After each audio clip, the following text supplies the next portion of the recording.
How to recover old Tumblr account. Hello guys, welcome back to another tutorial video. In today's video, I'll teach you guys how you can recover your old Tumblr account. So without any further ado, let's dive right into it.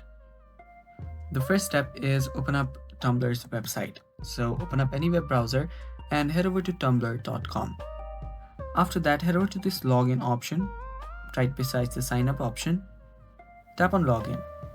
Now what you'll need to do is you'll need to continue with your email and then type in your email. After you type in your email, on the password side, you'll need to hit forgot your password. After you do that, it will send you a password to reset an email to reset your password. So you can head over to another page and open up your mail. As you can see, I've just got my password reset option. Tap on reset password. After you tap on it, now you will be able to type in a new password. So simply choose a password that's easy for you.